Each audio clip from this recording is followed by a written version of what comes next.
Deep inside the ancient grounds, Ryoga finds the spirit of Sora Kashiwagi, the legendary mage fighter, who once held the front lines against a monster wave, and saved countless civilians. But instead of being remembered as a hero, Sora was betrayed by his own commander, Naruhito Byakugo, who deliberately used him and his men as bait, abandoned them to die, then stole all the glory for himself. While every trace of Sora's sacrifice was wiped away, Ryoga digs up that buried truth and turns Sora's pain into a new offer. Revenge. He promises to help him settle the score, but only if Sora agrees to become his undead servant. What follows is even crazier. Ryoga prepares a Dragonian corpse as a vessel for Sora's soul, creating a far stronger body than the one he gave him in the past timeline. Once Sora accepts, he revives inside that powerful body, keeps his mage fighter trait, and gains the ability to grow stronger over time. But why is he doing all of this? Humanity was going on with their regular day, until monsters started pouring out of gates that appeared without warning, ultimately throwing the world into chaos.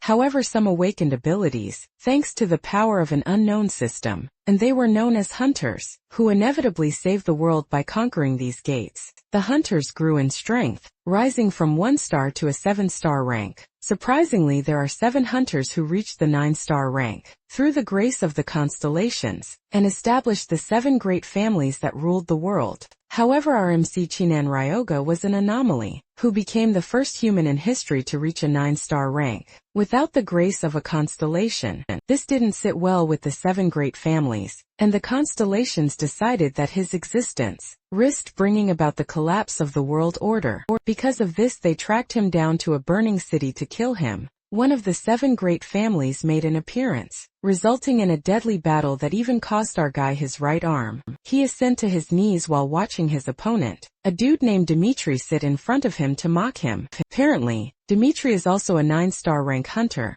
and he is the incarnation of Odin. The Mage King Ryoga is forced to ask him why he is trying to kill him. He wants to know if it is because he doesn't have the grace of a constellation, or if it is because he refused to serve under the 7 great families. Dimitri tells him that he can just say it is both. Dimitri mentions that the Constellations want him dead, so there is little to nothing he can do about this. He mentions that it's going to be weird if someone can grow strong without the Constellations. Dimitri mentions that Ryoga is an undying king who possesses power, rivaling the 7 great families and the grace of the Constellations, all by himself, which makes him a threat. In addition to this, Dimitri says, the 7 great families already have their hands full, just keeping each other in check. Dimitri tells Ryoga that he has defiled the natural order, because he is a necromancer, and by manipulating the dead, he has trampled upon the world's stability. He mentions that in a battle between 9 stars, the power of the Constellations basically decides the victor, but because he chose a foul power, the Constellations have forsaken him. Dimitri tells Ryoga that this is basically the difference between them, but Ryoga berates him, telling him that he can talk really big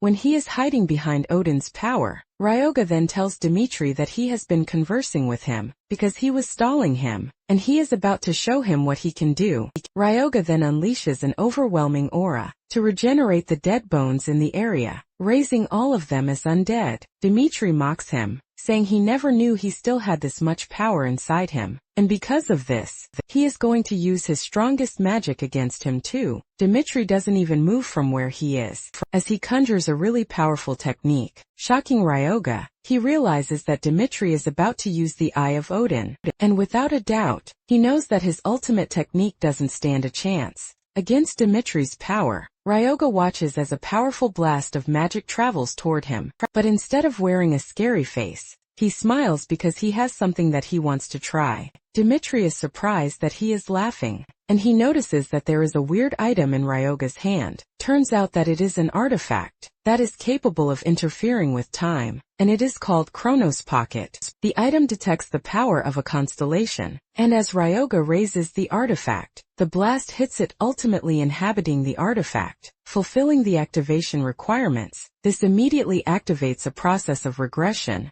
Apparently, the activation requirements for Chronos's pocket watch are for the player to be a 9-star rank, and to inject the watch with the power of a constellation, Since Ryoga doesn't have his own Constellations power, he figures out that he will just have to borrow Dimitri's own. Dimitri watches in horror, asking Ryoga what he has done. Ryoga teases him, telling him that the power of Odin that he is proud of, he is going to be taking it. Ryoga flips him off, telling him that he is going to crush him and the 7 great families. The next time that they meet, just then a bright light hits the field before everything goes blank. Soon afterward, Ryoga wakes up in his room, and he realizes that he is back in the house he used to live in. Ryoga is pissed that Dimitri tried to kill him for a trash reason, and he can't wait to get back at him. Turns out that the artifact is now broken, because two cannot exist within a single dimension, and time cannot be rewound again from the current divergence point. Ryoga is glad that the artifact activated, even without the power of the constellation that he contracted with. Apparently he returned to 23 years ago, which was shortly after he left the orphanage, and it was the same day the system suddenly appeared. Just like back then, the system appears in front of Ryoga, telling him to choose a class suited to him, but the system urges him to keep his innate traits and talents in mind. As for his innate trait, it is known as a clear mind,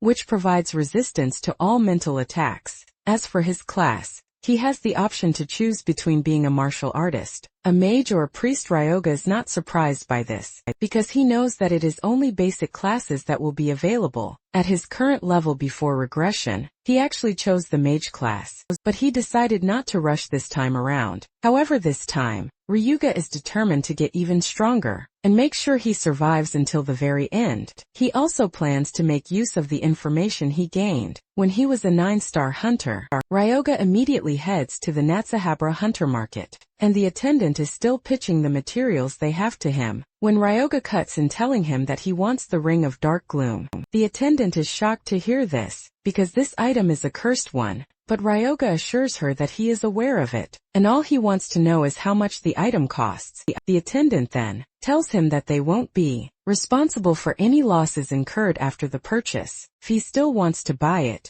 Ryoga understands why the attendant is acting this way, because no one in their right mind would pay 2 million for a ring that applies every debuff imaginable, just to buy the ring. Has exhausted half of his life savings before wearing the ring. The system tells him that equipping it will cause the wearer to be consumed by mental curses. Unknown to everyone, the ring actually has a secret, because the one who overcomes the curse within the ring will be granted the knowledge and power of necromancy. Upon wearing the ring, Ryoga finds himself in a dark realm, and he is surprised that the curse he is supposed to overcome is Dimitri. Dimitri boastfully tells Ryoga that he has no chance against him without the power of a constellation, because it is pretty obvious that he can't be damaged without a constellation's grace. He mocks Ryoga, telling him that he is a necromancer who has been forsaken by the constellations, and even though he returned to the past, there is no way he is going to defeat him. He fires off an energy blast from his finger toward Ryoga, but Ryoga simply activates his clear mind technique, ultimately blocking Dimitri's attack. With this, Ryoga is able to clear the trial of the Ring of Dark Gloom,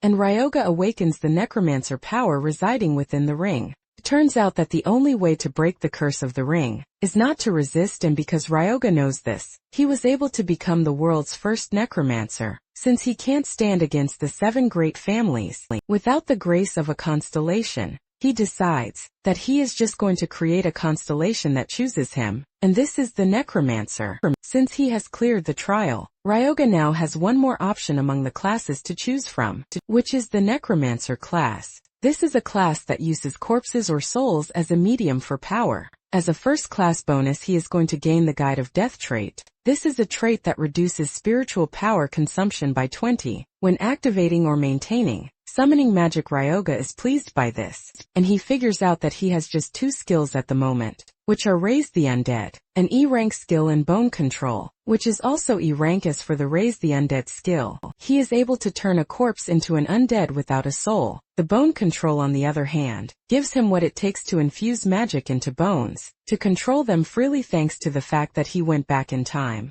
His rank also reset back to the beginning, and even though all the necromancer knowledge in the ring is in his head, he can't use the skills yet. Ryoga figures out that he can't go against the system's level and star rank rules. By following the system, he can reach up to the 7th star, but he can't reach the 9th star. which is the realm of transcendence by normal means. Yoga realizes that becoming a necromancer early on isn't enough, and if he wants a chance to defeat Dimitri, he needs a guardian star. Talking about the guardian star, this is a constellation that gives protection to the hunter. Soon afterward, Ryoga packs his bags and heads to the Temple of Kronos, which is an ancient constellation that lost its light after being defeated by Zeus and the Olympian gods. Upon arriving at the temple, Ryoga whips out the broken artifact and smashes it on the altar. This immediately changes the whole scenario, and Ryoga finds himself in the realm of the fallen king of Titans, Kronos. Kronos angrily demands to know who has come to disturb his peace, but Ryoga simply offers his greetings to the dude.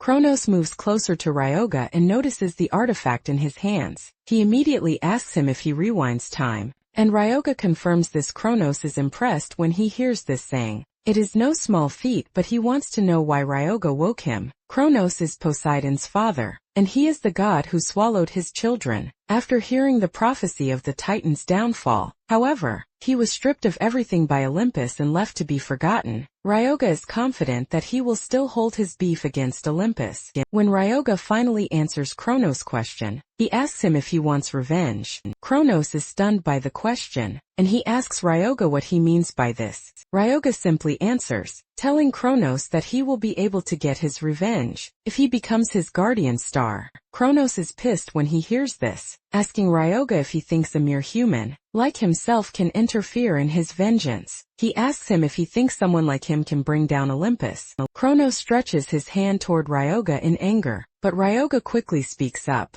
revealing that he got to the 9th star without any constellation's help, and Zeus is one of the gods he wants to take revenge on. It turns out that Ryoga is looking to take down all 7 great houses, not just the Romanovs alone. Ryoga tells Kronos that if they beat the great families, Olympus would lose its hold on Earth, which would signal the start of his revenge. Kronos tells Ryoga that he is talking about revenge, but what he just mentioned is nothing but a small goal. Kronos tells him that he might be strong enough to activate his clock, but he lets him know that someone chosen by the constellations cannot walk the path of a necromancer. Kronos straight up tells Ryoga that he cannot align with something that defies providence, because their natures are completely different. Ryoga agrees that this might be true for the god of time, but it is a different thing for the god of harvest. Apparently constellations form contracts based on compatibility with one's origin and nature, not strength. Basically, Kronos is the god of harvest and time, and the scythe is a symbol of harvest, which is also the symbol of death. Harvest and death both represent cycles, death and rebirth, which means they defy natural order.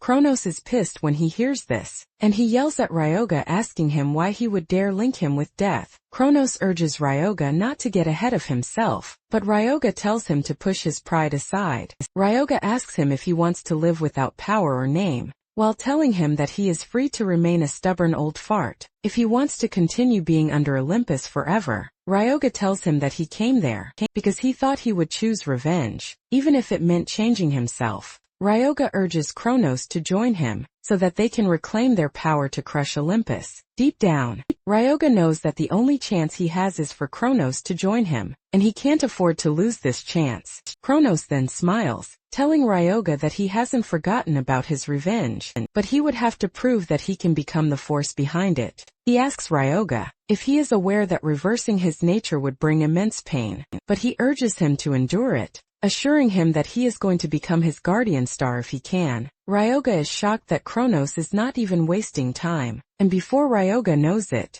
Kronos stretches his hand toward him to appoint him as his saint. Ryoga is confused by what he means by saint, but before he even gets the chance to think about it, Kronos' power rushes into him. Apparently, a saint receives divine power as a constellation's representative, and because he already has a dark element of a necromancer, Ryoga feels the two forces clashing inside him. Ryoga is strained by this, but he knows that he is going to lose his only chance to get a guardian star. If he passes out, Ryoga crashes to his knees, but refuses to give up because he has to endure it. Soon afterward, Ryoga returns to Japan with a smile on his face, because he managed to contract with Kronos. Kronos now resides within his mental space, and he is surprised to see just how much the world has changed. Ryoga is frustrated by just how much he talks, Since Kronos presently has no followers, no power and no divine protection, Kronos might have returned as a constellation, but he's been forced into the role of a Grim Reaper. Because of the scythe,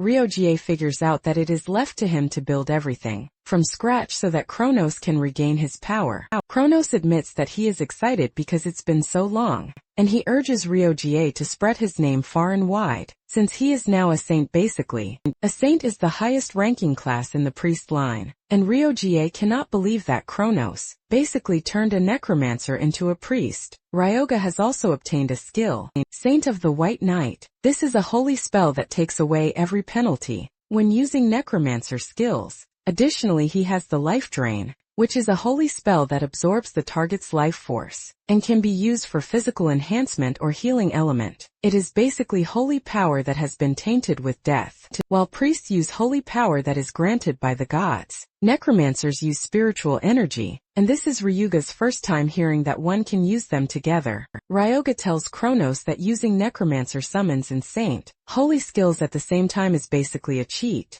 Kronos then tells Ryoga that he is not just a guardian star, because he didn't just choose him as his proxy. It then dawns on Ryoga that it was all planned from the start, and Kronos laughs out loud saying he was once the god king. Ryoga smiles saying he might just head to the ancient garden, because it is the perfect place to test his new power. Talking about gates, they are a doorway to another dimension, and they are classified as flow, which disappears once the boss and core are defeated. There is also the fixed, which exists permanently, and as for the ancient garden, it is a fixed entry. The requirement is 1 star and it is a medium-sized gate. Since the ancient garden is a fixed type and has a 1-star entry limit, it makes it easy for rookie hunters to enter. Upon arriving at the gate's entrance, Ryoga notices that the other hunters there are searching for a party. Even though he used to do something like this, it never ended up being a decent team. Suddenly Ryoga is approached by a party, who wants to know if he is interested in joining them. Ryoga simply turns down the dude, telling him that he is fine.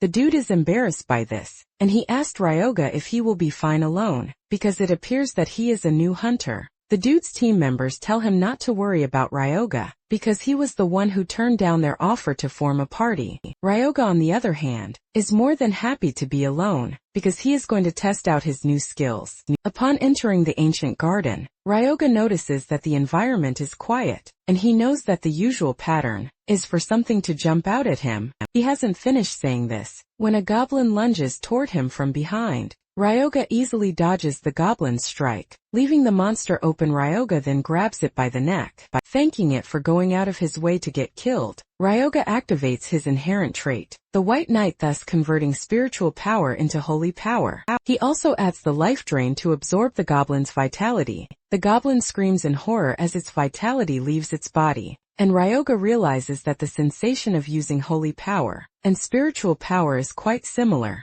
Moments later, Ryoga is done absorbing the monster's vitality, and he drops it on the ground. Just then Ryoga realizes that his stats have increased, and he is surprised that by draining monsters, he gets to increase his stats. From his calculations, he realizes that by killing 25 goblins, he would have gained 1 level. As usual, Kronos shows up asking Ryoga if he likes his new power, and Ryoga cannot help but admit that it is incredible. Since he now has a goblin body lying around, Ryoga decides to try out his power to raise the undead. He uses his familiar command word, and without any problem, the goblin rises up. He's informed that because the zombie's completion level is high, the goblin's stats have increased by 97.2. The goblin is rated 1 star, and Ryuga figures out that it can help do the work of 1 person. In the ancient garden just then, 3 more zombies emerge in the distance, and Ryoga decides to use them as test subjects. He unleashes his zombie goblin on the trio,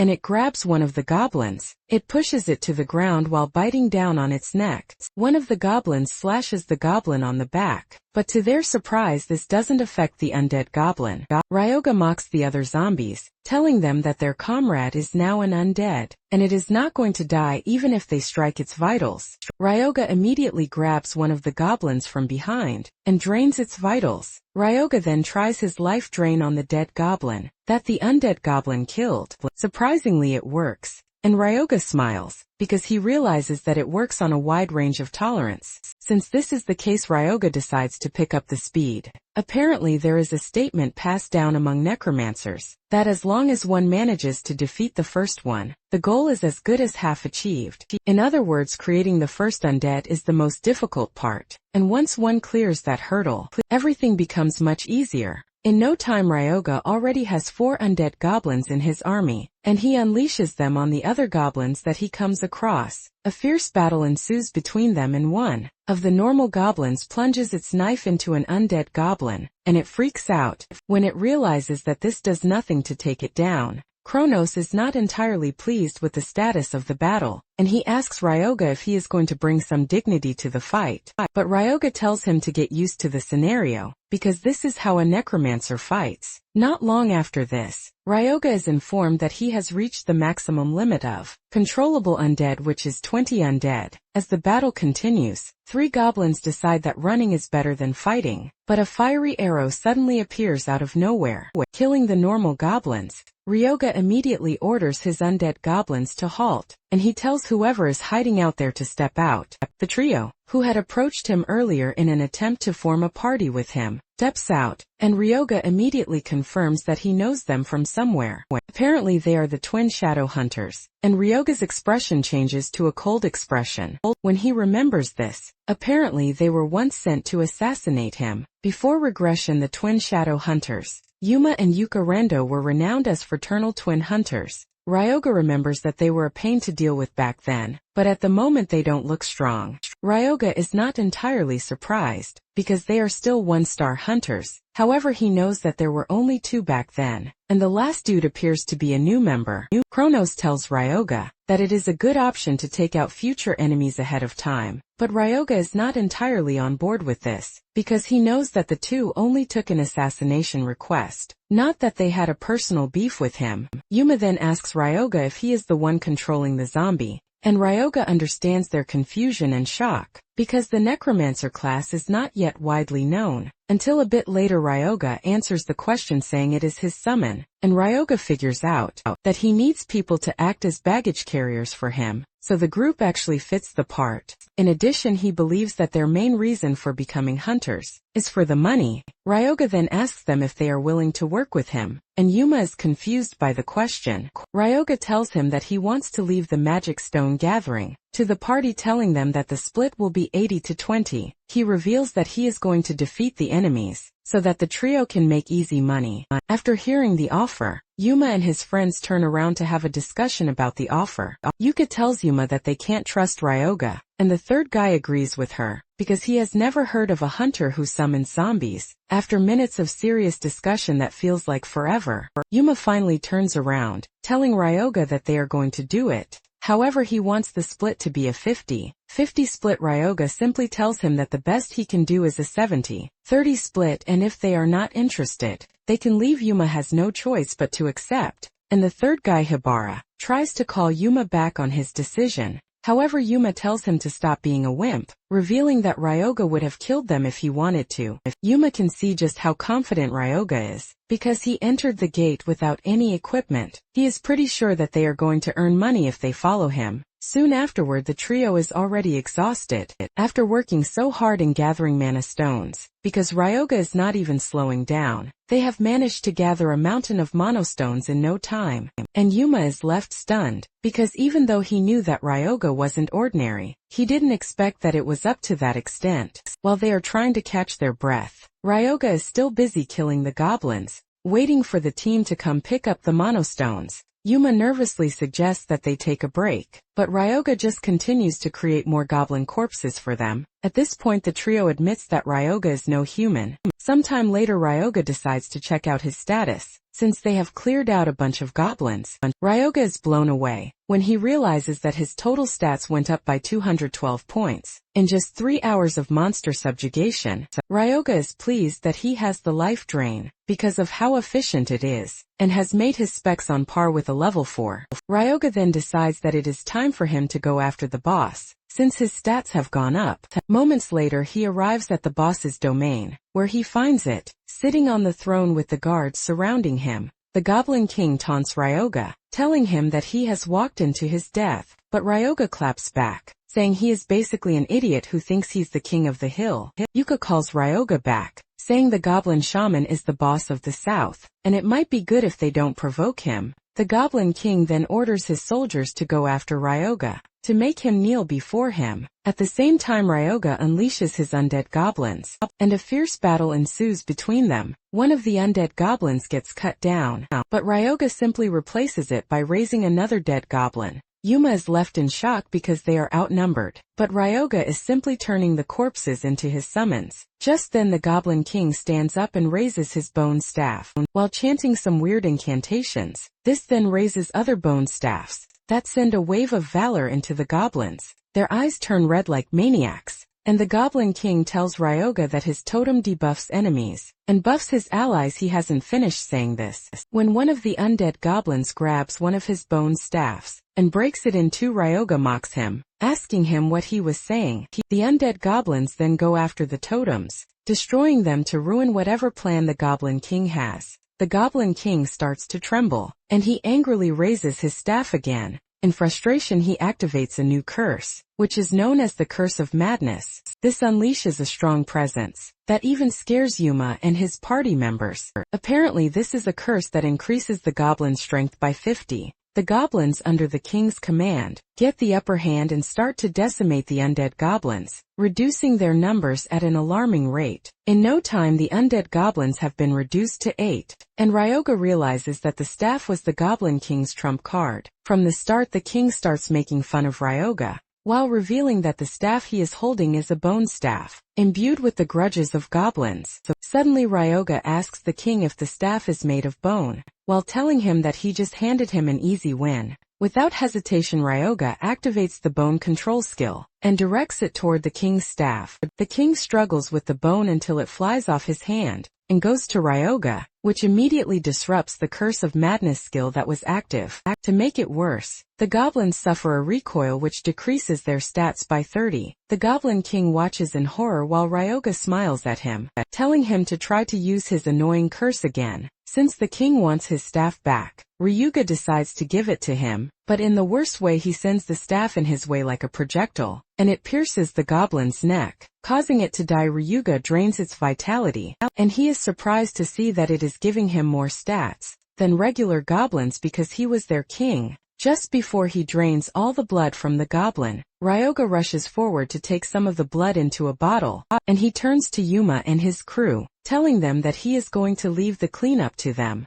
Yuma and his gang cannot believe that they have to deal with an enormous number of goblin corpses later on. The team steps out of the gate, and the hunters waiting outside are left in shock by how many Mona stones. The group came out with Ryoga commends them for their good work, and asks them if they are going to take the Mona stones to the shop in Natsuhabara. But Yuma tells him that they are going to handle it themselves, to make sure that they get a fair price, if Ryoga is willing to leave it to them. Ryoga teases them, asking if they just expect him to trust them like that, and when he realizes that the trio is already feeling bad, he quickly tells them that he was just messing with them. Ryoga then asks how much they think it is going to be if they sell everything, and Yuma says it might average around 6 million. Ryoga pulls the Goblin King staff out of the loot, and Yuma says it is going to be worth very little. Ryoga asks him why, and Yuma reveals that there are restrictions, and the options are not that enticing. Apparently the staff can only be equipped by priests, and equipping it grants immense spiritual power. However, it erodes the wearer's mind.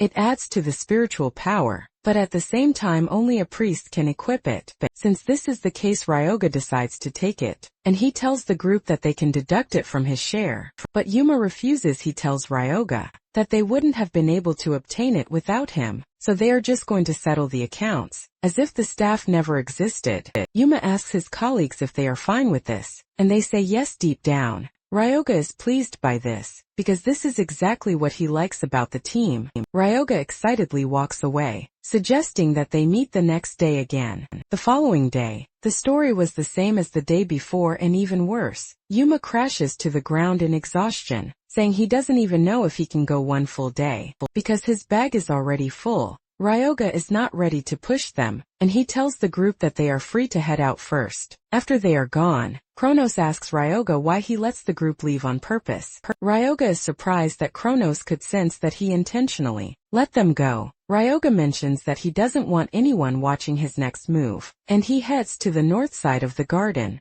Ryoga soon comes across a bunch of frog monsters, and a fierce battle ensues between his undead goblins and the frogs. However, the frogmen appear to be more sturdy than the goblins. As they reduce the goblins' numbers, Ryoga is not entirely surprised by this, because the frogmen have higher stats. Ryoga then unleashes the bone staff while activating a skill, Oil Shower. This is a skill that decreases the power of physical penetration, damage when attached. The bone sticks into the frogman's body, and it angrily releases poisonous liquid from its mouth. Ryoga manages to dodge the strike, before letting the staff loose like a missile. However, Ryoga soon realizes that consumption is too high, since he is moving the staff and creating undead at the same time. Nonetheless, Ryoga keeps going as he raises dead frogmen under his wings. Not long after this, Ryoga is informed by the system that he has leveled up to level 6. Ryoga smiles because he believes that at this rate, he will be back to his pre-regression state in no time, and he can't wait to go after Dimitri. Moments later, Ryoga heads to what appears to be a ruin, with a frogman's heart in his hands. Kronos asks him what he intends to do with this, and Ryoga just tells him to keep quiet, because he would like to concentrate. He mentions that something spectacular is going to happen. By the time he drops the blood of a goblin shaman onto a frogman's heart, the moment he does it gives off a weird aura, and Ryoga reveals that he can use this to reach the hidden area that wouldn't be discovered for several years. The system then tells him that he has uncovered the hidden secret of the ancient garden, and he is being transported to the ancient trial grounds. Moments later, Ryoga finds himself in an arena, and the system informs him that he has entered the ancient trial grounds. Apparently he found this before the regression, and because it was a 2-star rank back then, he couldn't enter suddenly. A beam of light appears in front of him, and a monster gradually emerges from it. The system informs him that the trial has a participant limit of 1 person, and he is expected to prove his courage and potential. In the trial grounds, surprisingly, the monster he is going to be fighting is a Dragonian, and he is expected to survive for 10 minutes to be awarded a reward. In the past, it was the Constellations that commissioned the Dragon Legion to create the ancient trial grounds, in an attempt to select capable hunters. When Kronos sees the monster Ryoga is about to fight, he teases him, telling him that he is not even going to last 10 seconds. Kronos smiles, saying it is time for him to start looking for a new saint, but deep down Ryoga knows that it won't come to that. Even though his opponent is from the dragon race, it has been weakened to match a 1-star. At the same time, Ryoga doesn't think it is going to be a walk in the park. Just as the Dragonian is about to attack, Ryoga tells it to wait, because he wants to run a quick modification on his undead frogman. Ryoga is banking on the fact that bad guys usually wait, while the main character transforms. Ryoga then changes the poison constitution of the frogman, from corpse poison to plague blood. This ultimately transforms them into plague zombies, and Kronos is surprised that the dude is undergoing an impromptu modification. Ryoga boasts about how he was a 9-star necromancer before he regressed, and he tells the Dragonian that it can finally attack him, because he has done. The Dragonian dashes toward him, but the frogmen meet it halfway. They lunge toward it and grab it on every corner of its body, but while biting on it by doing this, they release poison acid into its body, and the Dragonian doesn't waste time before throwing off the frogman. However, they have dumped a ton of poison into its system, and Ryuga reveals that he actually converted all the strength stats of the frogman, which had doubled, into poison. Even though their strength and agility have dropped really badly, their poison has become really potent. Just then the Dragonian slams its foot on the ground, releasing a massive shockwave that sends the frogman crashing to the ground. Ryoga is impressed that Dragonian is able to withstand the acid poison, and he quickly activates the staff's defense. As the Dragonian charges toward him, the Dragonian swings at him, but the shield around his body blocks the attack. However, Ryoga can feel just how strong the Dragonian is. even though its strength has been halved thanks to the poison. The Dragonian prepares for another attack, and this time Ryoga activates the bone control skill. That pierces the monster's hand. It screams in pain, forcing it to come to a halt, while the frogmen leap toward it. The frogmen start to bite down on its body, releasing a massive dose of poison into its bloodstream. Even though it is already weak, the Dragonian still tries to fight off the frogman. Ryoga is impressed by his final struggles, but he knows that it has reached the end of the line already. Just as predicted, the Dragonian crashes to its knees, and Ryoga pulls out the bone staff that was lodged in its hand. With the Draconian unable to move, Ryoga walks up to it and starts to drain its vitality. In the end, Ryoga was able to clear the ancient grounds, and Kronos was impressed that Ryoga could overwhelm a Draconian with a crude swarm of undead. Ryoga then reminds Kronos that he already said he wasn't going to die. Just then, the system tells him that the Crest of Endurance has been engraved. This is an item that reduces delay time upon taking damage by 40, increases mana alignment speed by 20, reduces stagger when taking damage while improving concentration, and unlike Constellation Blessings or support magic, it is a permanent buff. It is basically a supreme grade crest. And Ryoga smiles because he just got something really nice. At the same time, he is interested in the Draconian corpse, and Kronos asks him what he plans to do with the monster's corpse. Ryoga stores the corpse, saying he is not going to waste it, because he plans to make an undead that is even stronger. However, to do this, he is going to need alchemy tools, and he wonders if the alchemy guy he knew around that time has opened his workshop yet. After leaving the dungeon, he heads to the Saitama prefecture, and he is surprised that nothing has changed, even from before his regression. Upon arriving at the front of the building, a huge explosion hits from inside the workshop, but Ryoga is not surprised, because he already knows the kind of person he is coming to meet. The dude then opens the workshop door to let air in, and Ryoga smiles at him, telling him that he has finally found him. Apparently, this alchemist is the one who established the world's first formula for mass-produced mid-grade potions. He also made a name for himself as Japan's #1 alchemist. His name is Shintani Renya, and he is known as the Great Alchemist. Ryoga walks up to the dude and introduces himself, while asking if he has a minute to spare. Renya replies that he doesn't mind, but he would like to know who Ryoga is, because he is currently in front of his personal laboratory. Ryoga tells him that he is there because he would like to use his alchemy equipment, and this sends some level of repulsion down his body. Ryoga tells the dude not to be entirely dissatisfied, because he is simply borrowing them, which would end in a win-win situation. Ryoga tells Rina that he is currently working on mid-grade health potions, and Rina is shocked when he hears this, asking Ryoga how he knows about it. Ryoga simply walks into his lab, telling him that he is going to help him to stabilize a potion that is unstable. Moments later, Ryoga delivers his promise, and Rina is totally blown away by this. Ryoga understands why he is acting so surprised, and this is because Rina would only discover this years later. Ryoga then suggests that he give it a try, and he cuts himself with a blade. Ryoga then pours the potion on it, and to Rina's surprise, the wound immediately heals like it was never there. Renya is blown away, and he tries to collect the potion from Ryoga, but Ryoga refuses, seeing how desperate he is. Ryoga asks him if he is curious about the formula. Renya admits that he is, and Ryoga suggests that he lend him his strength for a while if he wants to get the formula. Ryoga assures him that he is going to teach him potion recipes and a lot of other things if he agrees to work with him, but he lets him know that the royalties will be a 60-40 split. Deep down, Ryoga knows that there is no way he is going to resist such a delicious offer. Once they are in agreement, Ryoga brings out the Dragonian's corpse, and Rina asks him what it is. He simply replies that he is a necromancer, and he is planning on processing the Dragonian's body into a special corpse. Ryoga realizes that Rina is curious about the whole thing, and he suggests that Rina come and help him. Rina disagrees, saying they haven't signed a contract yet, so he sees no reason why he should help him. Renya tells Ryoga that he is only allowing him to use the space while he thinks over the whole thing. Kronos is surprised that Renya is so on edge, and Ryoga lets him know that it is understandable because of what he went through. Apparently, he produced great results as a researcher for the country's largest corporation, Daisei, but his boss took all the credit for it. In the end, he was forced to resign, and this is basically why he doesn't trust people.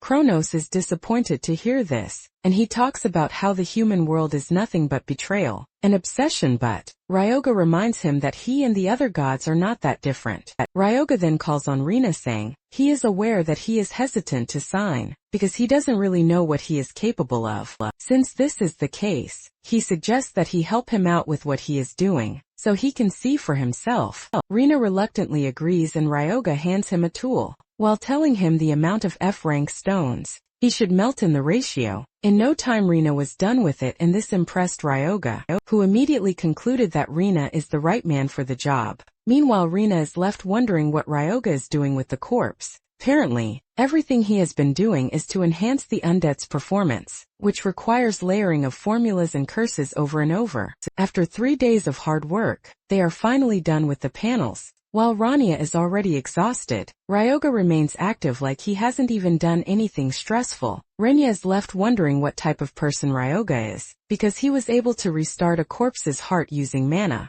Even though Ryoga's methods are insane, he has no choice but to admit that he has the skills. Impressed, Rina tells Ryoga that he is going to accept his original proposal, and Ryoga asks him if he is sure about this. Rina mentions that it would have taken him at least 2 years to finish a mid-tier healing potion, if not for Ryoga's expertise. Since he is interested in the progress of his research, he tells Ryoga that he is interested in the deal. Ryoga is pleased to hear this, and he tells Rina that he is looking forward to working with him as his exclusive alchemist, but deep down he sees him as his servant. Since Ryoga is done with the first phase, he realizes that the next thing is to find a soul to serve as the Eldritch Dragon's core. Ryoga then steps out of the lab and he calls Yuma, telling him that he has seen the money. He commends him, saying he wasn't expecting him to send every last cent, while asking him if he is up for another gig. Not long after this, the team, which is now known as the Rookies, meet up with Ryoga near the border. Yuma asks him why he came to such a dangerous place, because ever since the northern gate broke, the place has supposedly been crawling with monsters. Ryoga smiles, saying he is there to pay his respects to an old acquaintance, and moments later they run into a 2-star orc. The team panics when they see this, as they try to warn Ryoga about the danger, but Ryoga cannot believe that the team is still doubting his strength. He then decides that he is going to use the opportunity to test the process bones. By using bone control, he sends the bone after the orc, and the orc also throws his spear at Ryoga. However, it turns out to be a bad matchup for the orc, as Ryoga easily changes the trajectory of the bone. It pierces the orc's body and he screams out in pain, but Ryoga still commends him, telling him that he is tougher than he looks, because he was actually aiming for his heart. The orc grabs the bone and pulls it out, lunging toward Ryoga, but the rookies step in. Yuma blocks the orc's path with his shield, while an explosion hits the orc. Ryoga then decides to send 3 bones toward the orc, and he fails to block everything, resulting in his fatal death. Yuma is left in shock, because he can't believe that Ryoga just defeated a 2-star orc. Ryoga urges the team to look alive, because the real work is about to begin. Yuma is entirely confused about the whole thing, reminding Ryoga that he said he is there to pay his last respects. Ryoga raises the orc he just killed as an undead, and he assures Yuma that he hasn't forgotten his mission, because the person he is after is in the orc village. Ryoga adds that they are going to make some cool cash, and this is enough to get the attention of the team. Ryoga continues taking down orcs, and in no time he reaches level 13. Not long after this, the system informs him that he has exceeded the limit for stats that can be absorbed from a single race, and can no longer absorb stats from the orc race. Ryoga is not surprised, because he wasn't expecting the whole thing to be infinite. Ryoga then suggests that they end their hunt for the day, and just before he even suggests that they set up camp, Yuma and the others have started preparing food. Ryoga teases them, saying they came prepared, and Yuma reminds him that it is already their 3rd day on the hunt. That night, Ryoga tells the team that they will be heading to the orc settlement the next day because his stats have gone up already. Before the trio sleeps, Ryoga puts orcs on guard duty so that they can have a good rest. Ryoga, on the other hand, sits outside the camp to assess the current situation. Since his level has gone up a bit, he figures out that it is time for him to read the newly unlocked knowledge. He then assesses the library of knowledge, where he can view the knowledge left behind by the previous Lord of Death. There is a particular book that he would like to obtain the knowledge from, but the system tells him that he doesn't have permission until he meets the requirement, which is level 45 or higher. Ryoga then picks up the 1-star books in the library to start reading them, even though he has already reached 9 stars in his previous life. Without complaints, Ryoga sits down to diligently read the books,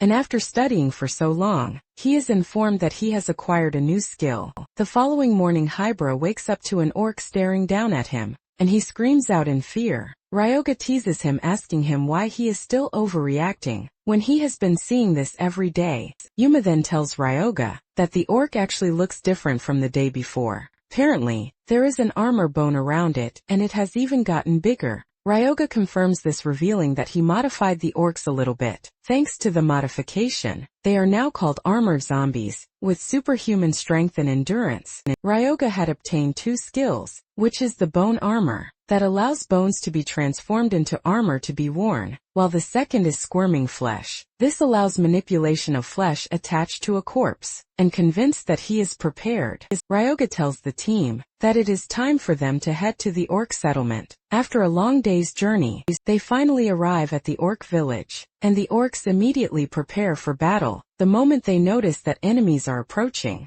their dearest village. The first set of orcs is easily taken down by Ryoga, using the bone control skill as he cuts through them with bone. Just then, the orc leader shows up with a battle axe to motivate his team. He gives his orders and the orc archers fire arrows at the rookies, but Yuma's defense is able to block out the attacks. Yuka returns the favor by firing fiery arrows at them, piercing their skin and delaying their advancement. Kronos is impressed by this, and he tells Ryoga that she is quite useful. Moments later, the orcs finally get the chance to charge toward Ryoga and his team, and Ryoga unleashes his own army of undead orcs. The undead army gains an overwhelming advantage over the regular orcs, and Ryoga is glad that he read the books, because he has gained good knowledge from them. As the battle progresses, the orcs start to fear, but Ryoga lets them know that they have not even seen anything yet. The undead orc army charges at the regular orcs, tearing into their bodies like butter.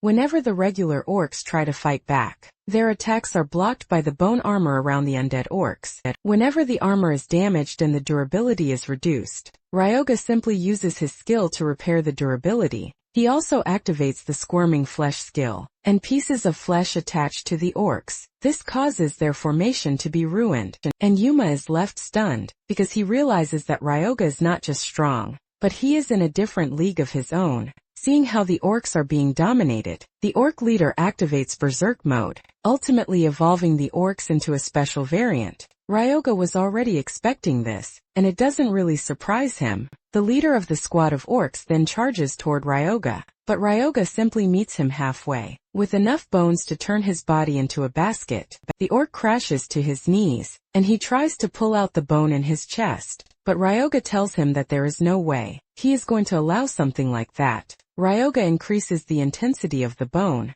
consuming even more life from the orc as it screams in agony. While doing this, Ryoga is burning through his mana, and he realizes that controlling 6 bones at a time is no child's play. He figures out that he has no choice, because the orc will regain mobility if one of the bones in him is dislodged. Ryoga figures out that the way out is to pierce the orc's heart. In a single blow, Ryoga increases the intensity of the bone effect, draining his mana down to 42. But just then the orc finally crashes to the ground exhausted. Ryoga wastes no time using the mana drain on the orc. He is able to recover the mana he has lost, and the moment the other orcs see this, they turn around in an attempt to run away. However, Ryoga is not about to just let them escape, as he activates the flesh writhing skill. The flesh that is already attached to their body immediately kicks into action, biting down into their bodies and causing them to fall to the ground. This gives the orc undead army a chance to pounce on them and finish them off. After the battle, the green monoliths start emerging from the orcs' bodies, and Yuma talks about how curious he is to know how much the stones will be worth. Ryoga then reveals that the real prize is not the mana stones, but the blood axe that the leader was wielding. This is a rank weapon that has high durability. It was forged from refined blood, and it is imbued with sorcery that amplifies the wielder's power. Its strength increases the more blood it absorbs. Ryoga smiles as he holds the axe, saying clearing the orc village was really worth it. Ryoga then gives Yuma the axe, telling him that he is leaving it to him. Yuma assures him that they are going to make sure they gather all the Mona stones, so he can just get some rest. Instead of resting, Ryoga makes his way to what appears to be an ugly tree. He speaks to the tree, telling it to come out so that they can have a chat, but he gets no response. Ryoga is not about to take no for an answer, and he hits the tree with a bone so hard that the tree comes to life. Asking Ryoga what it wants, the tree transforms into a humanoid form, and Ryoga greets the dude who is known as Sora Kashiwagi, the mage fighter. A dark aura surrounds the dude and he asks Ryoga how he knows his name. Ryoga replies that there is no way he is not going to know his name, because he is the hero who held the front lines 35 years back to stop the monster wave from pushing south. It turns out that he actually turned him into an undead. Before the regression, apparently, Japan was able to survive thanks to heroes like Sora. He was a powerhouse who made a name for himself on the front lines. During the early days of the Great Cataclysm, it turns out that he possesses the talent for both martial arts and magic, which earned him the nickname Mage Fighter. After hearing the praises that Ryoga heaped on him, Sora assumed that his sacrifice was not in vain. Ryoga then tells him that not everyone's name was remembered, and Sora asks him what this means. Ryoga then asks him if he remembers Naruhito Byakugo, who was the submaster of the Erajiri Guild. In a flashback scene, Sora was seen on the front lines with his men, and when he realized just how bad the situation was, he requested backup. His commanding officer was Naruhito, and Sora let him know that there were still civilians in the area. However, his boss lets him know that assistance cannot be sent to his location, leaving Sora and his team stranded. This was when it dawned on him that they planned to use them as bait. From the very beginning, Naruhito confirms this with no remorse, telling Sora that it was thanks to him that the main force was able to slip through the northern gate without any issue. Sora also asked Naruhito if he intentionally sent them there, knowing that they won't abandon civilians, and Naruhito nonchalantly told him not to be gloomy about the whole situation. Sora angrily smashes the radio, and he tells his team members to protect the civilians instead of abandoning them. In the face of death, Sora and his men carried out their duties, but ended up dying. Ryoga then lets him know that Naruhito ended up becoming a hero, while every record related to Sora was erased. Ryoga casually tells him how tragic it is that he was the one who died, but someone else walked away with his glory. Ryoga teases him, saying he wouldn't have been able to rest in peace if he were the one. Ryoga's words get to Sora so hard that he yells at him in anger, telling him to get straight to the point. Ryoga then boldly tells Sora that he will help him get his revenge if he makes a contract with him to become an undead. Ryoga brings out the Dragonian's body, telling Sora that he has already prepared a vessel for his soul. Sora lets Ryoga know that he had never considered revenge in his current state, but if he is going to do what Ryoga wants, he has a condition. He tells Ryoga that he is free to use him in whatever way he deems fit, but he doesn't want anything to do with harming the innocent. Ryoga remembers the dude giving him the exact same condition before he regressed, which shows that he hasn't changed. This much is expected from a hero, and Ryoga promises the dude that he will do as he said. With the two in agreement, Sora enters the Dragonian's body to become Ryoga's undead. Apparently before his regression, he possessed Sora's soul with a skeleton knight, and he managed to evolve him into a Hell Knight. But he had always thought of what would happen if he had given Sora a stronger body. From the start, Kronos is pleased with Ryoga's insight, as he could see that he strengthened the Dragonian's body in preparation for something like this. Ryoga then reads a special piece of information on the screen, telling him that the undead he just possessed can grow. As the soul grows, it will be able to draw out even more power from the corpse. Ryoga is blown away by this, because this is a trait Sora didn't have when he put him in the Skeleton Knight. In addition to this, he carried along the Mage Fighter trait, and Ryoga asks Sora how he feels in the new body. Sora admits that it is kind of good, but tells Ryoga that it is inferior to when he was alive. At the same time, Ryoga gets a notification that the dragon is incomplete, leaving Ryoga to think of what he did that rendered it incomplete. Nonetheless, he believes that it is a much better start than the last time. Ryoga then calls him a minion, telling him that it is time for them to leave. This gets to Sora and he refuses to go, because he doesn't like the idea of being called a minion. Ryoga asks him if he should call him by his old name, but he refuses, saying he's thrown it away already. Ryoga cannot believe just how annoying the dude is, and he doesn't remember him being like that. Sora starts thinking of a name that will intimidate enemies, just by hearing it, but he finds it hard to pick something out. Ryoga then makes a few suggestions from Fafnir to Tiamat,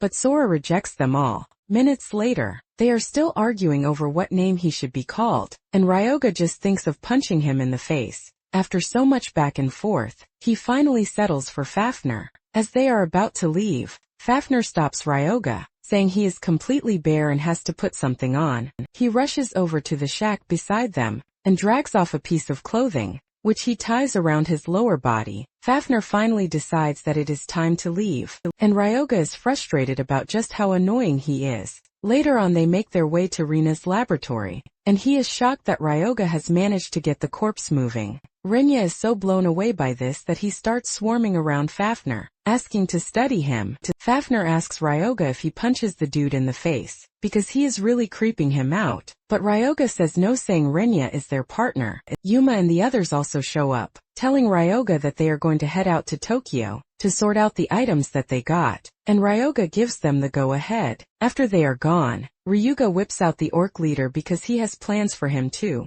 Rina asks him what he is about to make, and Ryuga asks if he is curious, but Rina says no, saying his arm almost fell off the last time just from mixing herbs. Before he knows it, he is already mixing herbs again, because he simply can't keep his curiosity in check. In addition, he knows that Ryoga is always exceeding his expectations, so there is no way he is not going to be curious. Ryoga then begins work on the corpse, peeling off the flesh on the body, and after he is done, Rina gives him the extract he just finished producing. He then pours the extract on the skeleton to strengthen it, and after he is done, the skeleton gains undead status. With 2 shields, Ryoga figures out that the best thing he can do is to make the skeleton his bodyguard. Ryoga tells the skeleton that whenever he is using the life drain, he will be the one to guard him. Rina is not entirely impressed that they have to work with a skeleton, and Ryoga lets him know that bones have huge advantages. He says that they are light, and they don't even rot without preparation. Unlike zombies, which have a time limit, the skeleton stays as it is, as long as it continues to be supplied with spiritual power. Since Life Drain is a close-range skill, he has always needed a bodyguard when activating. Rina is totally blown away by the fact that Ryoga didn't just make a skeleton, but even factored in its maintenance. Ryoga then decides to take a walk, and he tells Rina to keep an eye on the skeleton. Rina freaks out, asking Ryoga where he is going that late in the day, and he replies that he is heading to the Pantheon. Apparently his level went up, and he has been contacted to come and receive a holy spell. Rina freaks out when he hears this, because he never knew Ryoga was a freaking priest. Ryoga tells the dude that he is a devout believer, but Renya disagrees, saying there is no way this is possible. Even if the world flipped upside down, Ryoga cannot even argue with him, and he simply changes the topic, asking him if he has completed the patent registration for the mid-grade heal potion. Renya tells him that it will be ready very soon, and Ryoga commends him, saying he works really fast. Renya mentions that competition will only grow with time, so he doesn't intend to fall behind. However, the real problem is publicity, because the next exhibition isn't until the following year. Ryoga then tells him to give him some samples, promising to promote them if the chance comes up. Renya appreciates this, and he gives Ryoga a sample that he needs, and Ryoga assures him that money will flow in like a river if the sample works out. Ryoga is already imagining how rich he is going to be when this happens, and just the thought of money makes him look really maniac, leaving Renya to doubt the fact that the dude is really a priest. After this, Ryoga decides that it is time to head to the Pantheon. This actually emerged after the Great Cataclysm, and most who gather there come to receive holy incantations and blessings from constellations. There are even constellations that demand offerings from their followers. And as he reaches the entrance to the ground floor, Ryoga is not impressed, because he can't even sense any relic that is radiating divinity. At the same time, he doesn't expect this, since they wouldn't just leave something valuable lying around. Moments later, Ryoga is already panting from the number of stairs he has climbed. Ryoga makes a joke about how far the stairs are, and Kronos tells him how sharp his tongue is. Ryoga doesn't really care, because he doesn't think he is going to be punished for saying something like that. Ryoga then asks Kronos how far the top is, and he tells him that he is basically halfway there. Ryoga tells Kronos that he is not going to take it lightly if it ends up being something that is not worth it. Upon arriving at the top level, the other constellations there start to show disgust and displeasure toward Ryoga. After they are done messing with Ryoga, Kronos decides that it is his turn, and he registers himself in the Pantheon. After he is done with this, Ryoga is informed that he has acquired the holy incantations, which are the Unholy Blessing and State of Retribution. The Unholy Blessing enhances negative energy and boosts target stats. The Stake of Retribution, on the other hand, has a bunch of boring stuff about receiving damage.